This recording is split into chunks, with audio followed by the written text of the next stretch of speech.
This is CBC Here and Now. Larry always had, he had a way of bringing history to life. I think that's going to be his legacy, that archives aren't just for dusty researchers. So I said, Larry, you're like the Holy Spirit. You're everywhere. Remembering one of the province's treasured historians. Larry Dohey, known through his work at the rooms and the Basilica, died suddenly yesterday. And if we're going to preserve the space and we're going to handle its operating and maintenance costs, I would be happier if we made it productive. An overhaul coming to the Gander International Airport, opening up the 50s-style lounge to the public. Good evening and welcome to Here and Now. I'm Carolyn Stokes. We begin with a tribute to a beloved historian, a man devoted to sharing the stories of Newfoundland and Labrador with exceptional enthusiasm. Larry Dohey died last night, and today he's being remembered as a steward of our history. Here and Now's Peter Cowan looks at his life. Both shoot at the same time and then Dooley faints. Larry Dohey could tell a story, whether it was about the last duel fought in St. John's. He was immediately remorseful because he thought he'd killed his friend. Or talking about the history of regatta roulette. Alcohol and the regatta have gone hand in hand for the past 199 years. He was the head of public engagement at the rooms. Today the flags there are at half-mast. Greg Walsh first hired him to work in the archives at the rooms. He brought archives and history and Newfoundland and Labrador culture, music, song, language to a vast array of people who I think do have and will have a deeper appreciation of it. This is the oldest public library in the city of St. John's. It's a library that was established in 1859. But before the rooms, Dohey worked with the Catholic Church. First, he wrote and edited the newspaper called The Monitor. Then he helped organize hundreds of years of artifacts. We're looking at a Bible that would have been used at the same time that Shakespeare would have been writing all of his great works. Well, Larry really helped us to appreciate more of the history that we have. And Larry always had, he had a way of bringing history to life. You know, they weren't just dry facts and they weren't just artifacts and the like. But he had a way of putting them in their context and helping us to go back in time almost to appreciate the people of the past. It was his ability to take history and make it engaging that friends like Ann Walsh are remembering today. I think that's going to be his legacy, that archives aren't just for dusty researchers, but are really for the rest of us and to help us interpret today and maybe find the way to tomorrow. Dohey was sharing that history Monday night when he collapsed and was taken to hospital with a brain aneurysm. He later died. He was 59 years old. A mass is planned at the Basilica for Monday. Peter Cowan, CBC News, St. John's.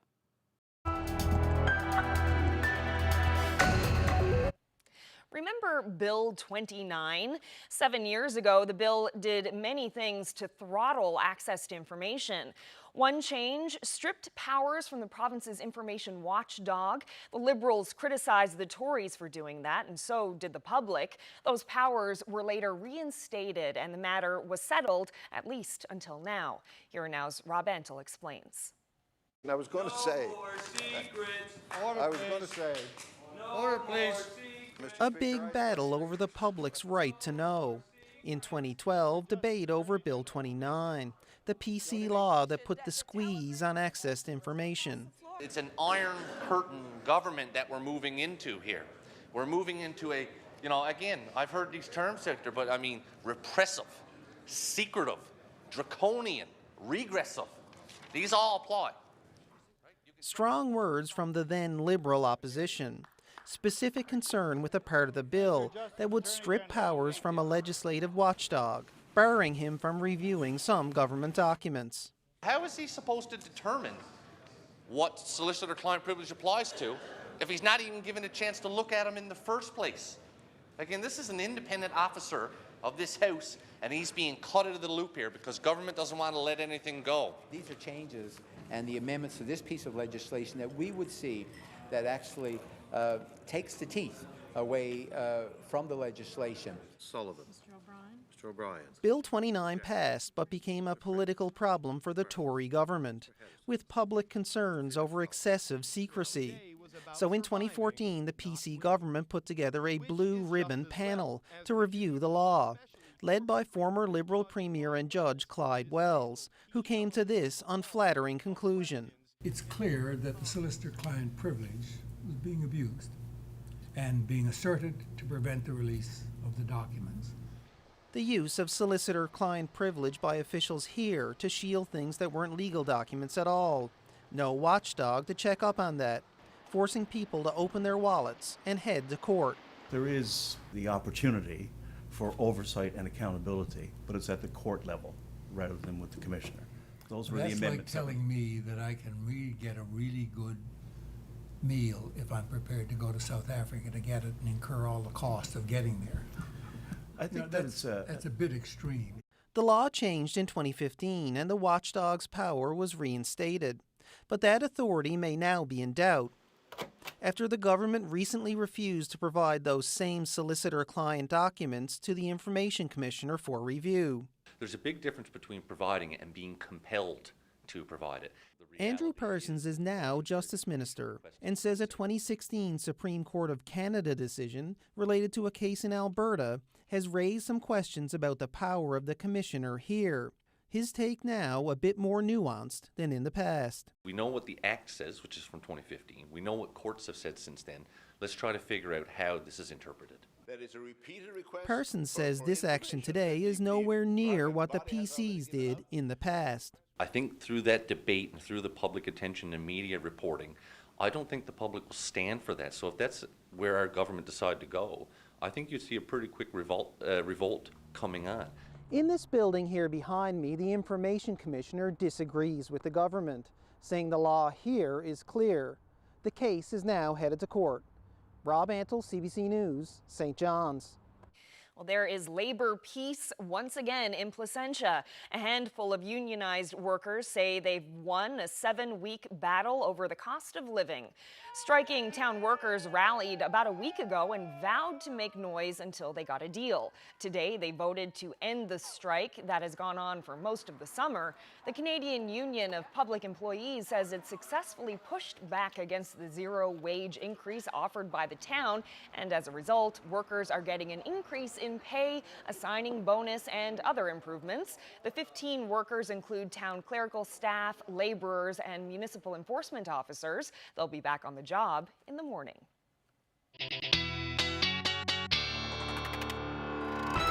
A little bit unsettled today for the island. We can thank a slow-moving low for that. We can see the center of circulation just moving and skirting the southern Avalon right now, but that does bring us in that onshore flow, which means these cooler temperatures are going to continue. And if we take a look at what else is on the go over the next little bit, we've got an area of low pressure just west of Labrador. That's going to move in as we head through the night tonight, bringing some rain with it.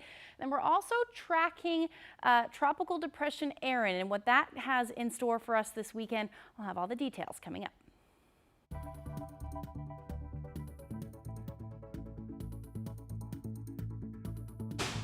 Well, time now to check in with Jeremy Eaton. What are you up to tonight, Jeremy? Well, as you can see, we're hanging out here at the 8-Limb Muay Thai gym in St. John's, and there's a class here. As you can see, they're all doing some stretching. But we're just going to pan over. So we're going to learn a lot about this Thailand fighting style and a bit of MMA. And who knows, Carolyn, maybe I'll take a few punches or a few kicks. Who's to say? But we got a lot from here coming up later on in the show. They're hitting pretty hard. There have been at least 7 moose vehicle crashes in the Whitburn area this month alone. Nearly all of us know someone who's been involved in a moose crash. The risk of hitting one of those large animals is a scary reality that all drivers face. But who's at fault for those terrifying collisions? Here Now's Meg Roberts joins me now in studio. So Meg, many people would blame the moose for those collisions, but that's not always the case. Well, when you think about the speed at which these collisions can happen, it's alarming. For example, this video that was sent to CBC earlier this summer, which contains graphic images, shows a collision happening in just seconds. So it's hard to believe a moose collision can be the driver's fault, but according to a personal injury lawyer in St. John's, sometimes it is. Brad Wick says in Newfoundland, moose accidents are covered by the law of negligence. And the question is whether or not the driver of the vehicle did something which came below the standard which is required of any driver. You think perhaps of a driver who's driving at night or in a foggy condition, and perhaps too fast for that. And if that's the case, oftentimes the driver can't be held to be responsible for that accident because they could have chosen not to drive, they could have driven more slowly, they could have kept a better lookout, all of these sorts of things.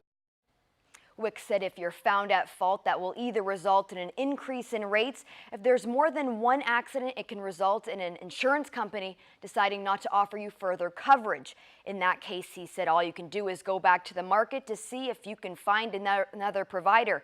If you can't, there is one option you can turn to, and that's a last resort provider called the Facility Association, which will cover people at a very high rate with minimal coverage. So Meg, what do insurance advocates say about this? Well, I spoke with the Vice President of the Atlantic Insurance Bureau of Canada. She says a moose collision claim can be placed under the comprehensive portion of a policy, which is a non-chargeable claim. But some insurers might place it under collision coverage. She says clients can ask their insurer which part of the policy responded in that event. She also says this province poses a tough market for insurance companies. That's because there are high rate of claims as well as a high cost. She says insurers need to make tough decisions in these types of markets in order to stay lucrative. Thanks so much, Meg. That's Here and Now's Meg Roberts reporting.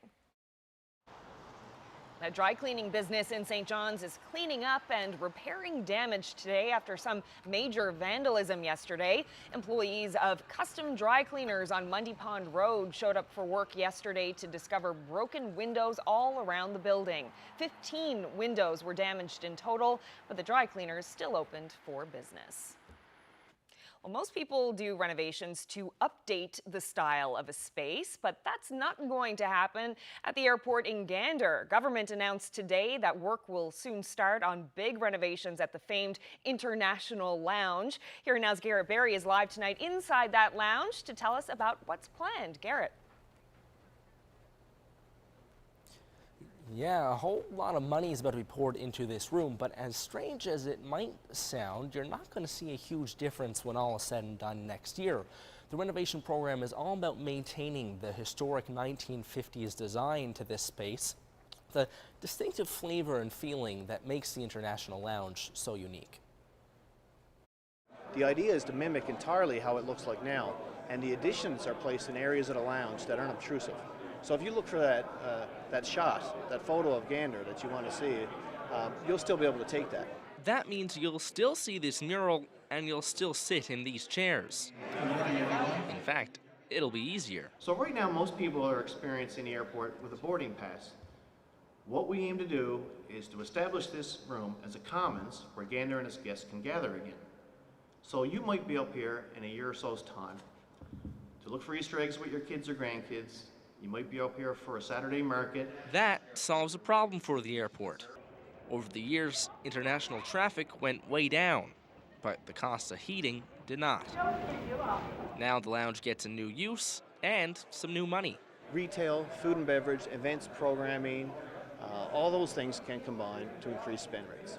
And the community gets access again to its history, something the people who were around back then look forward to. I was in high school, and one of the my first experiences in this building was on weekends. We'd come up and watch the airplanes, the passengers off the airplanes, and go into the terminal cafeteria and order up French fries, hamburgers, things like that, right? You know.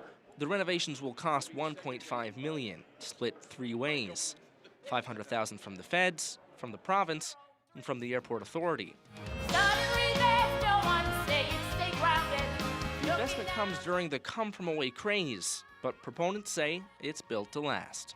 If the production ends at some point, and who knows, maybe we'll just keep going, but if it ends, then it's incumbent upon us to make sure that we have the facilities and that we can promote this to tourists who have been here and the tourists who are about to come.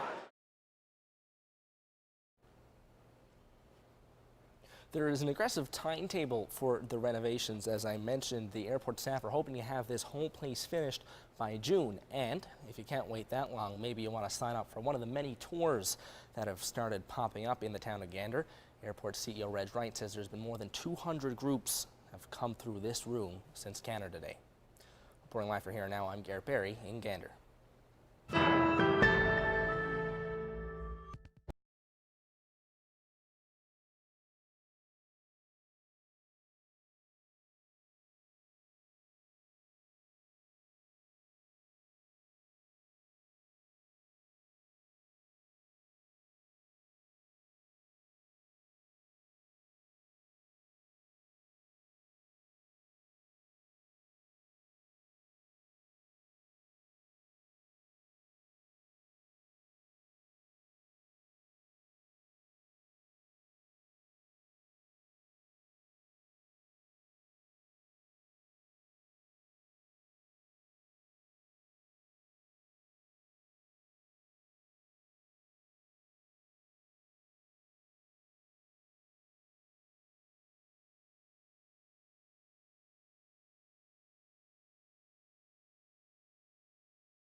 Welcome back to Here and Now, everyone. So before we get to the weather, we have a video to show you some nice wildlife. Just check this out. Ronald O'Toole recorded this scene. It's an osprey bringing fish to her young in a nest near Walmart on Aberdeen Avenue in St. John's. How crazy is that? Great shot. Mm-hmm. Just beautiful. Absolutely beautiful. There's an osprey that's been flying around the Health Sciences Center. Oh, okay. Recently that I've been noticing. Oh, really? Well, there you go. I wonder if got the fish there. Maybe. There's a little pond there with fish in it. Oh, there you go. It's very possible. That's how everything's looking. Yeah, today a little bit more muggy than what we saw yesterday, especially here in St. John's. We'll take a look at the temperatures. A little bit warmer as well. Reached a high near 18 degrees. 20 in Deer Lake, 21 in Port aux Basques. That's where all the warmth is because we've got that onshore flow. So the temperatures are very much in the teens. Very different story for St. Anthony today at 14 degrees. and then along the coast as well. Nain reaching a high near 9, but we've still got that heat in Lab City. 27 degrees this afternoon is your daytime high, and Happy Valley Goose Bay a little bit cooler at 18 degrees. Now those temperatures have dropped a little bit.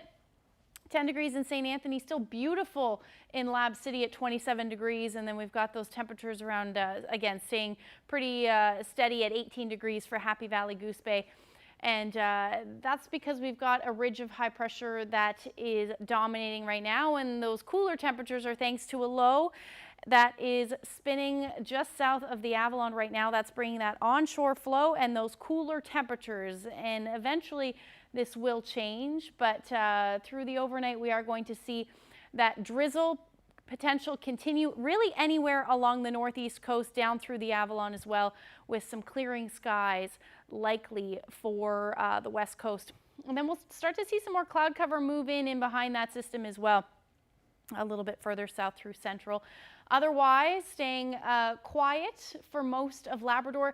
We are starting to see the next system roll in though, and that's going to bring that risk of showers after midnight for Lab West. So here's a look at the temperatures, anywhere from 10 to about 13 degrees. Port aux Basques, clear skies, 13 degrees. Those northeasterlies though, 15 to 20 kilometers per hour on the west coast. Cool night in St. Anthony, going down to a low near 7 degrees with that chance of drizzle. And again, anywhere from central all along the northeast coast towards the Avalon and even the Burin Peninsula, looking at that potential for some showers tonight, 13 degrees.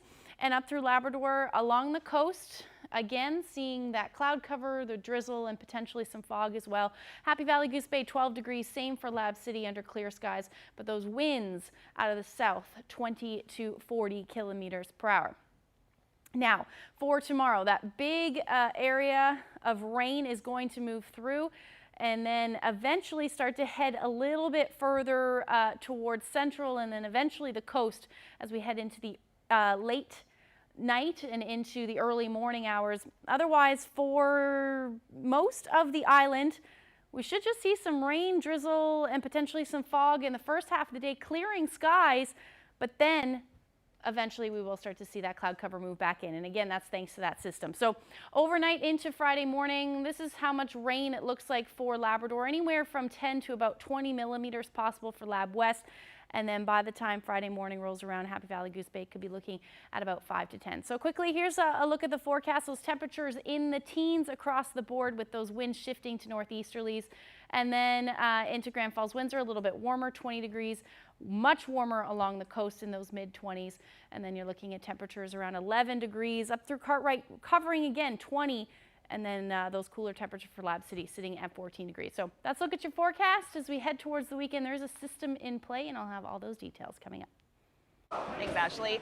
Well, local Muay Thai fighters from this province are scoring success in the national ring. Those fighters train at 8 Lim Muay Thai in St. John's, and that's where Here and Now's Jeremy Eaton is tonight. And Jeremy, I hope you don't plan on getting in that ring with anyone, are you? Well, I'm already in the ring, so this is probably the most action. Yeah, this is probably the most action that I'll see in the ring. But as you can see, the class is well underway here, and the fighters are practicing, doing some bag work, as I'm told, and they're hitting pretty hard. But there's two people. If you saw the promo at the top, these two gentlemen right here, they were hitting even harder, and there's a good reason for that. They're national champions. This is Owen. Thanks for joining us. Thanks for having me. So Owen, talk about these medals around your neck. Well, I went up to Edmonton. I love to fight, I love to compete, and when I went up there, I had no fight, so I had to move up in the age category and fight a 17-year-old from Alberta. But I came out victorious and got these two gold medals.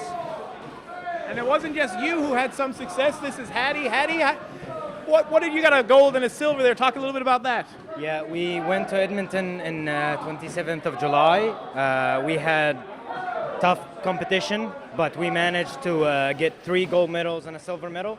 We were the only people from Newfoundland representing this beautiful province, and it went pretty well. We made our school in the top 5 schools in Canada, just from me and Owen competing. Yeah. That's amazing. Owen, how does a young man from Carbonear get involved in a fighting style from Thailand?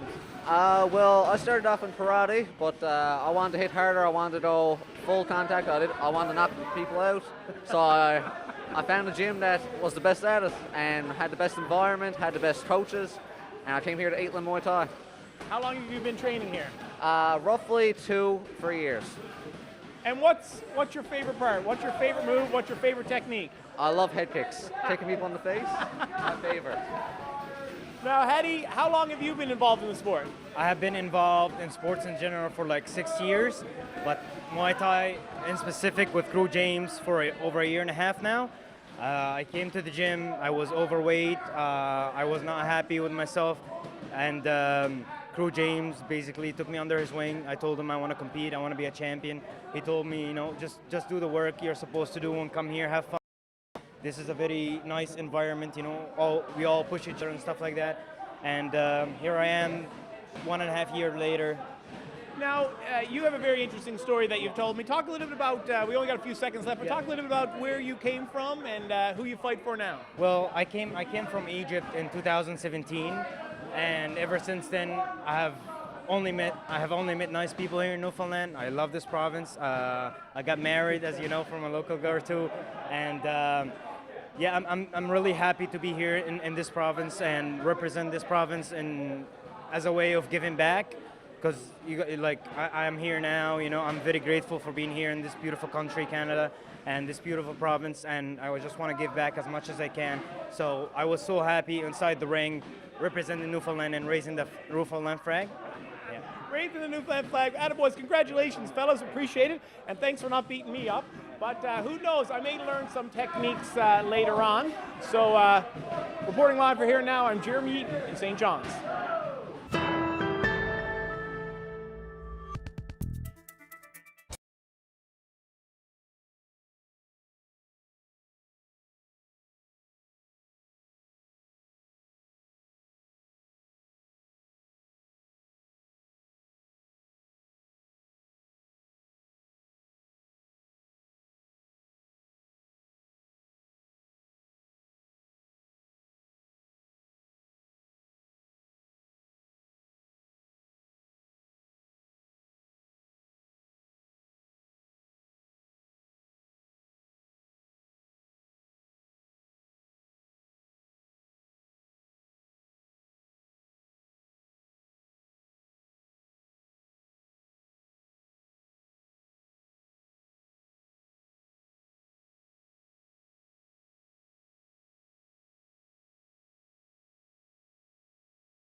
Welcome back to Here and Now. Well, getting old is tough. It takes a toll physically, and for many seniors in this province, it can be a financial struggle as well. Poverty can be a sensitive subject for elderly people who rely on a government pension. We don't often hear personal stories of financial suffering from seniors, and there's a reason why. Well, there's a lot of shame around it. And I think, particularly in a smaller province as well, everybody's related and everybody wants to prevent their families from really knowing the real picture, the reality of the situation. The reality for 76-year-old Mary Moylan is that she still has to work to make ends meet. She supplements a fixed income she receives from government by working as an accountant. 74-year-old Mary Martin is in a similar situation. She works 15 hours a week as a home care worker because the $1,600 a month she receives from her pension is not enough to get by. Now, these women have come together to start an awareness group about the financial hardships of the elderly. It's called SOS, Support Our Seniors, and they're holding their first public meeting in St. John's tomorrow. I sat down with them to hear more. Well, when we met, that was furthest from our minds. We just went out to have a coffee and get to know each other. And then the subject actually was triggered by the Sunshine List. And we started talking about that and comparing actually what we were making and then talking about the poverty we had never anticipated in our retiring years. And then we started talking about we're both still working and trying to make ends meet. And then we got down to the nuts and bolts and we thought, we were sure like so many women like ourselves were out there working. And I recalled, and Mary recalled, like there were people at Walmart, people at Tim Hortons, home care workers and cleaning lady that works here. We're all, you know, extremely old and in various stages of disabilities because we don't escape that, you know. And why was there not more talk from the government about fixing the situation? It makes you think that if there's something wrong with the system. You know, I paid taxes all my life, and I have 3 children, and, you know, and sons, daughter-in-law, who are all working and paying taxes, right? But here I am, you know, forced to work at my age just to make ends meet. And I don't work every day, but like when I do work, I'm tired. When I come home, I am dead tired. A home care worker is a difficult job at the best of times. It is, but even doing laundry and things like that, it's still difficult. I'm still really tired. I give thanks that I can do it, because otherwise, not a lot of choices. It's the stigma and the shame attached to that. Like, why didn't you take better care of yourself? And we've gotten that. You know, well, you can use the charity shops. You can get down to the gathering place. You can go to the food bank. And yeah, it's like we don't deserve any quality of living. There's an impatience about it. And I think basically, I really, really believe the government are totally ignorant of what's happening because they're not addressing everything on the ground level. They're not talking to seniors like Mary and myself. Because we are old and because we're tired and because we're stressed, the government are relying on no voices from us. And that's a big issue, I feel. And if we can get others to join us and remove the shame of this, I think we'll have a more powerful voice when it comes to elections, particularly with the federal election coming up. There's a lot of reliance, I feel, on us being silent. I want to end that. I know Mary does too. We want to end the silence around this and just to bring it more forward. It's just I shouldn't have to worry today about putting a slab of fish on my plate, you know, or worry about, you know, what's the power cost going to be in February or March. And that's what we talk about. And I mean, I've talked to women in the laundry room here who say, you know, it's you know, the next 3 days now are just toast and beans, you know, because they're waiting for their check. That should not be ever in a civilized society, in a caring society. So I feel that we're very uncared for. And I think maybe one of the major reasons for that is the fact that we're not protesting enough. We're not divulging our stories. We're not talking about it. And hopefully, that's what we hope on Thursday, that people will start to talk about it and not feel the shame and not feel, you know, their families are going to disown them or anything. It's just need to get the stories out there and have the government hopefully respond. Now, the women hope to hear stories directly from seniors at their first public SOS meeting at St. Patrick's Church Community Hall tomorrow at 1:30. Well, returning now to tonight's top story, Newfoundland and Labrador has lost a champion of its history. Rooms archivist Larry Dohey died unexpectedly this week at age 59. He was a treasured resource, one we here at CBC often relied on. No matter the topic, from escaped prisoners to regatta roulette, you were always certain to learn something new from Larry Dohey. Here are some of his more recent stories. Michael Whalen actually went to prison because he murdered someone. He was in jail for 4 years, but he was a very good prisoner. And so Michael Whalen one day is invited out with the rest of the work detail, and they're working over by the old General Hospital on Forest Road. And they're digging away at a trench, and he looks back and sees, oh, an occasion. So he starts to run. And what was really interesting, he ran around the lakeside with the security guards or the prison guards chasing him. But he's fast, and he escapes right up into the White Hills, which is pretty ironic now, because if you run into the White Hills now, where you're running towards the RCMP headquarters. Whalen was the penitentiary's only successful escapee. He was rumored to have made it all the way to Boston. Over the years, other inmates have tried, but all were caught. 38-year-old Ethel Dickinson, who had just returned from working with World War I soldiers in Europe, volunteered to help. This is a woman who basically gave up her life to work with these sick influenza patients. She didn't have to do it. She was actually buried on the day that she died. There was no time for mourning, there was no time for grieving. It was, these people must be buried so that there's no more exposure. How long have residents of St. John's been complaining about snow clearing in the city? Well, it's been well documented for at least 169 years. I can go back to diary accounts, newspaper accounts, where the citizens of St. John's have just not been happy with their access to the street or their access to their sidewalk, and it has been constant.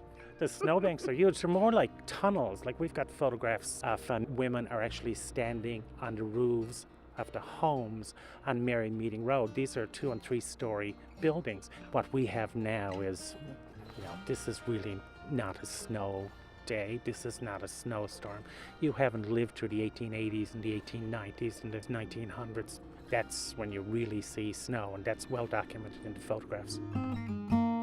If you were having a party in St. John's, you wanted to have Professor Danielle there. He was born in Maryland in the 1830s and showed up mysteriously in St. John's some 30 years later. He's a real entrepreneur. Like, he's a dance teacher, he's a restaurateur, he's someone really engaged with the whole community. So initially when he arrives in St. John's, he sees 2 buildings in Bannerman Park, and he says, this is an opportunity. And so one of the buildings he uses for dance. And so people from all over the town would show up at the Princess in Bannerman Park, and they would take dance lessons from Professor Danielle. And in the other building, that was his costume building. People would actually rent the costumes to go into the park to dance and, to skate, whatever the activity might be.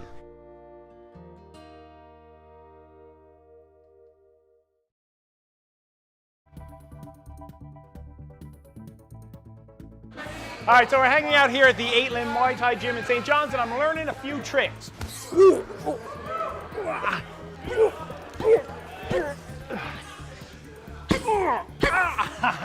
And we're gonna learn a lot more about this gym coming up on Here and Now. That was good.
Welcome back. Well, Muay Thai is a full contact sport. Fighters use their fists, elbows, knees, and legs. And while it's still fairly new to the province, the sport is on the rise. And here now's Jeremy Eaton bravely agreed to go live from 8 Limb Muay Thai in St. John's tonight. So, Jeremy, you took a few good hits there before the break. I'm going to admit, this is a full contact sport. Like, there's no acting, there's no messing around. Germain was hitting me and kicking me, and I got to say that it felt really good. So, but you can see there's a little bit of stuff going on. But what we wanted to do is talk to the man who started the gym. This is James. James, thanks for joining us. Hello, Jeremy. How are you? Good, man. So, what is 8 Limb all about? It's the art of 8 limbs. It's we strike like a Western boxer. We use both of our elbows. We use our knees, and we kick with the lower part of our shin, which is the second strongest bone in your body behind your cerebellum. So how long have you had this gym here? How long have you been training people in this Thailand art? I've been open with 8 limb for approximately 15 years now. And how long have you been in this beautiful space here on Black Marsh Road? About 5 years, coming on to 5 years now, I'd say. Now, earlier in the show, we met two of your national championships, Haiti and Owen. How big is the competitive scene here in Newfoundland and Labrador? Obsolete here. There's no Muay Thai legally allowed to be done here in Newfoundland as of yet. But now we just have our recognition through the Olympic Committee for Muay Thai. We're looking at being in the next Olympics, actually. So we're just waiting to see if it's going to be summer or winter in there. As soon as that gets provisioned, then Muay Thai is legal in every province in Canada. So then we will be having big bouts here in Newfoundland for everybody to see our athletes. Now there's a number of different levels of athletes here tonight, from beginners to intermediate to advanced. If people wanted to join and get involved in this, how would they go about that? Give us a call at 709-697-2006 or check us out on Facebook at Facebook/8 Limb Muay Thai. Now, so he's a very good fighter in your own right. Decent. And Germain, you saw her kick my butt earlier in the show. Germain, how long have you been involved in the sport? I have been training here, I think, about 7 years now. Why did you want to get involved in this? I'd always enjoyed training of some sort. I went to the gym, I lifted weights, but I needed something else. Something was missing. It was sort of a case for me where I sort of had this idea that if I lose X amount of weight, I'll be happy. If I, that sort of thing. But this is what made me happy when I discovered what I was really capable of. Now, we met last year because you went to a national competition. Talk about how you did there. I came home with a silver medal last year. Actually have 2 silver medals 2 years in a row, which is amazing. It's just something that I never honestly thought I would be able to say that I did, but I did. And I did really well and was really, really proud of it. Now, people are watching this. People probably saw me get hit. They're seeing a lot of punches and kicks going on. Should people be afraid of this, or what would you say to somebody who was saying, I might like to do that, but it looks a bit rough? Like, how would you encourage someone to take part in this sport? If you're a little bit worried, if you're a little bit afraid, I will meet you on the doorstep. I'll teach you basics myself. Nobody gets hurt. Of course, I did go a little bit harder on you than I normally would, but we wouldn't do that. We'd never hurt anybody. We just want to share the love that we have for this sport with everybody else. Well, I appreciate it. Thanks so much. Thanks a lot, James, for having us. Thank you very much for coming. Thanks for kicking my butt on TV. I appreciate it. And Carolyn, I'm probably going to go home and take a hot bath, or like an ice bath, maybe. Who's to say? But anyways, let's throw it back from the hot gym to probably the cool studio where you and Ashley are. Thanks, Jeremy. Well, to international news now. A young environmental activist arrived in New York Harbor today on a high-tech sailboat 2 weeks after setting sail from England. I want to thank everyone so much, everyone who is here, and everyone who is involved in this climate fight, because this is a fight across borders, across continents. The Swedish teenager Greta Thunberg is in New York to take part in a UN climate summit. She chose to travel by boat because it's less harmful to the environment than air travel. Thunberg attracted international attention last year when she started skipping school to protest political inaction on climate change. That inspired young people in other countries to do the same. There's a live shot outside our studio. Looks like the sun's peeking through right now, but we are still in or onshore flow rather. I'll have the details as we head towards the weekend coming up.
Yep, before we get to the weather, just because we're nearing the end of August, that doesn't mean that the summer fun has to stop. No, in fact, a viewer in Happy Valley Goose Bay tried jet skiing for the first time this week. Just have a look. You know what you're doing?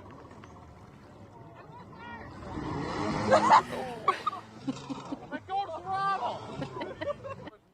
Yeah, that's Elizabeth Primer attempting to ride off into the sunset on a Sea-Doo. Her friend Lori Pilgrim sent that video along to us, and we're happy to hear everyone had a nice chuckle about it, nice little laugh, and that everyone was wearing, that she was wearing a life jacket, and no one was hurt. Yeah. I remember doing that on a snowmobile one time. Oh. Took off on me, but that's okay. It was funny. You were okay. Oh yeah, I was fine. And I was wearing a helmet, so it's all good. So we're getting into, you know, hurricane and tropical storm season now. What's happening? Yeah, we were kind of wondering when it was going to hit its, you know, when we're going to start getting things going, and certainly this week has been. And we'll take a look at the next, or at least the first hurricane to develop. This is Hurricane Dorian, just strengthened today. It is just passing Puerto Rico right now. You can see those winds upwards of 160 kilometers per hour. Now, the thing with this system is if we take a look at the track, the hurricane's actually going to strengthen, turn towards Florida, potentially make landfall as a strong hurricane, a major hurricane, either Cat 3, and then eventually going down to a Cat 2. So definitely something to look forward to. This is by the time the weekend rolls around, even into Monday. So if you do have plans or heading down into the Florida area, definitely time to start thinking about other plans. Now, the other one closer to home, and we've been talking about this, is Tropical Depression 6, which has actually officially been named Erin. It strengthened a little bit overnight and has since weakened, but as we head into Thursday night and Friday, the system will become extra tropical, strengthen, and head towards Nova Scotia, and then eventually up through Quebec, and then just west of the island as of now. So we are looking at the winds really ramping up with this system, and we're going to see some heavy rain with it as well. And you can see that head towards the island as we head into Friday morning, and then eventually for the rest of the island through the day as well. But again, the winds are the factor with this. So if we take a look at what we're expecting as far as winds go, they really ramp up Thursday night. Strongest winds will be early Friday morning in the Cabot Straits. So the ferry crossing may be or will likely be affected with this. Not sure what the thresholds are, but we are looking at potentially a wreck house wind warning for the wreck house area, and then those winds will pick up along the south coast with gusts between, I'd say, 60 to maybe even 70 kilometers per hour. Nothing like we haven't seen before, but those rainfall amounts as well. It looks like the Maritimes will see the strongest, and then as we head into Friday, you can see the south coast will see some of that heavy rain as well, and then southeastern Labrador as the low continues to track that way. That's early still. We do have a couple of days to figure that out, but this is what we're looking at so far, anywhere from 17 to 19 degrees. So you're looking at those temperatures dropping, but over the next couple of days, by Saturday, picking right back up again, 23 degrees for St. John's and eastern Newfoundland, and then the rest of the weekend, beautiful with sunshine and 18 degrees. Similar forecast for central Newfoundland, rain up until Saturday, then eventually seeing that clearing Sunday and Monday. And then same thing for western Newfoundland. Sunshine tomorrow, rain into Saturday, 16 degrees for Sunday, and then Monday looks absolutely gorgeous. Now for eastern Labrador, quickly, 23 degrees, 18 on Friday, staying pretty similar to that, but the temperature drop again overnight on Friday or Saturday night, even into the beginning of next week with those drop in temperatures for you. So that's a look at your forecast. I'll have your weather photo coming up. Thanks, Ashley. Well, there are some remarkable new images today from inside the wreck of HMS Terror, one of the ships of the ill-fated Franklin expedition. The Terror was found in 2016 lying underwater off the coast of Nunavut's King William Island. Now, this summer, archaeologists had another opportunity to see the ship up close, and in many ways, its history come alive. David Common reports. Taking advantage of a narrow ice-free window in Canada's far north, Parks Canada underwater archaeologists are exploring what must be one of the best preserved shipwrecks of its era anywhere. Like so much else, the ship's wheel frozen in time, protected by ice-cold water and deep, away from damaging sunlight. Inside, recorded by an underwater robot, sleeping compartment still intact, as if the crew had just walked away. Storerooms with bottles, perhaps for rum, firearms encased in rust, even plates last used by doomed men on a mission woven into Canada's history. In 1845, two ships, HMS Erebus and Terror, left England in search of the Northwest Passage. But as winter set in, so too did the Arctic ice. For 2 years, it did not clear, trapping and eventually sinking the vessels. Rescue missions failed to find them. All 128 men abandoned the ships and died. For years, archaeologists like Ryan Harris tried to just find the wreck. The sensation, of course, is the exhilaration of seeing this space so intact. What's down there incredibly well preserved and part of the collective history of the Inuit and of Canada. A remarkable connection to the past and in near pristine condition. David Coleman, CBC News, Toronto.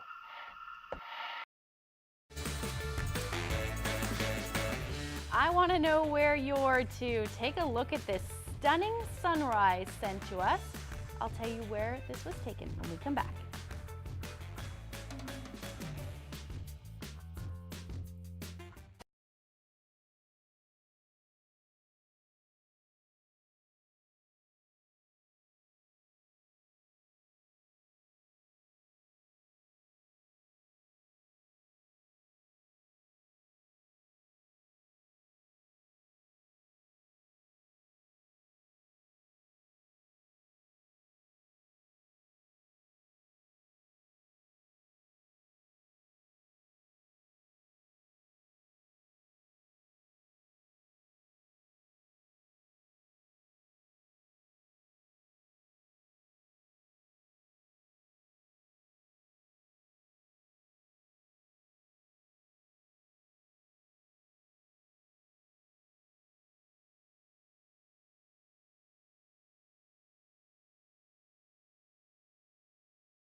Welcome back.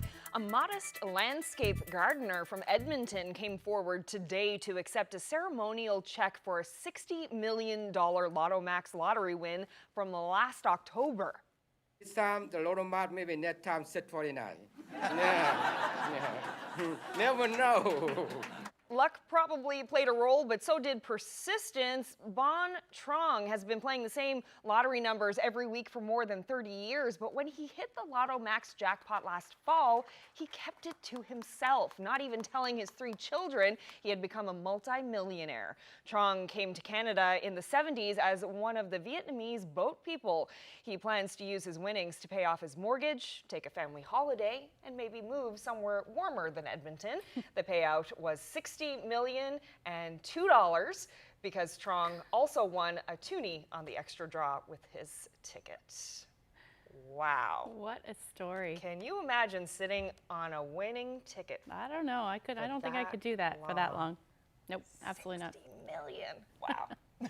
Well, yeah, beautiful $1 million sunset, I'd say. Absolutely gorgeous photo there. This was actually taken in Pooch Cove. Oh, okay. Yes, and that is overlooking Shoe Cove Island. Gorgeous A beautiful colors. sunrise there, yes. Thank you so much to Diane for sending this lovely sunset in. She said it was around 6 o'clock in the morning and she had to get her photo, or her camera rather. So thank you for sending that in, and if you have any weather photos that you'd like to share with us, send them to nlphotos@cbc.ca and we'll get them on the show for you. Just fabulous. Thank you so much for that, and thank you for watching tonight. Have a great evening. Good night.